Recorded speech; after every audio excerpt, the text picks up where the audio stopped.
Мисля, че ще са ви полезни. Друго нещо, което е също добро и се базира до известна степен на това да не се скача от един прозорец на друг, е in-panel appearance, т.е. в панел appearance, който го имаш и преди, вече има много повече функционалност.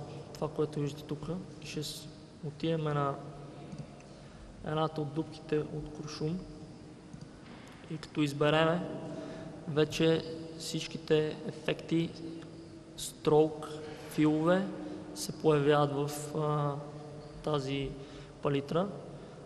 Ако натиснем върху строк и скача менюто, добре познато на всеки използващ програмата, и може да се правят различните настройки. Примерно ще кажем, че е 2 пункта, променяме го. Цвят, имаме различни опции и тук. Ако задържиме Shift и натиснем, вече се появява различните цветови пространства, които може да си изберем и да си забъркаме цвят, ако случайно такъв няма в Swatches.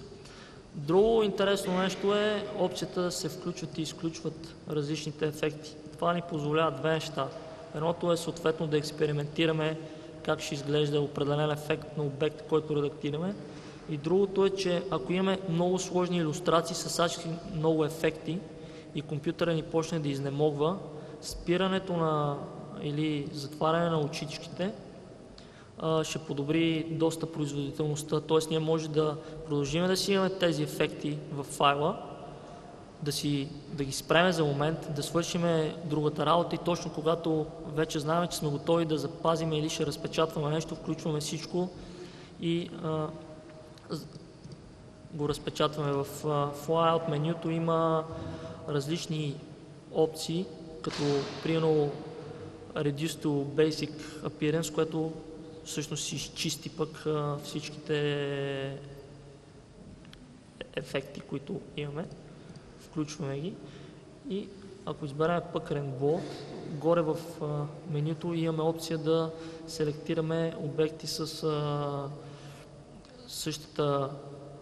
същия ефект. Ето Appearance Attributes и в момента, ако zoom out, ще видите, че всички дупки от куршуми, така наречени, са селектирани.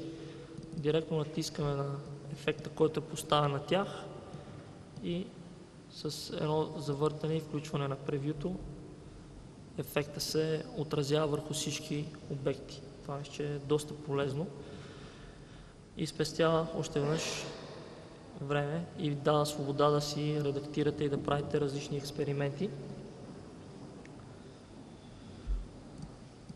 Нещо друго, което е интересно да се види, е стиловете, които отново са подобрени.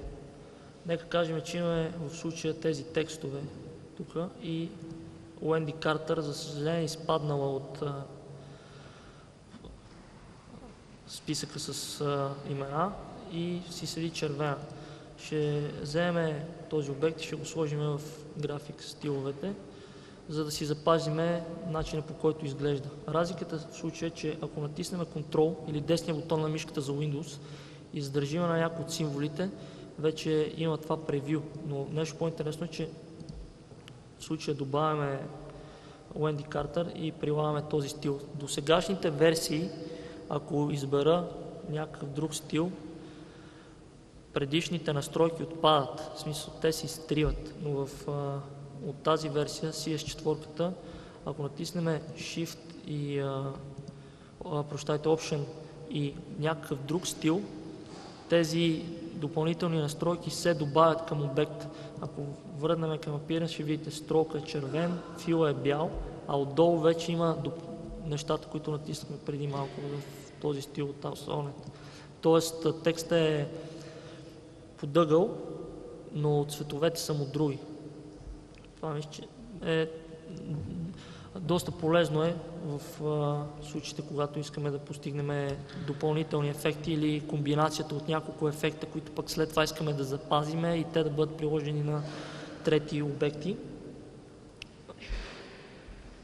още един пример за това, че в Илюстратор една голяма част от нововъведенията не са само нови инструменти, а и стари, добре познати неща просто са прегледани и са направени по-интересни за използване и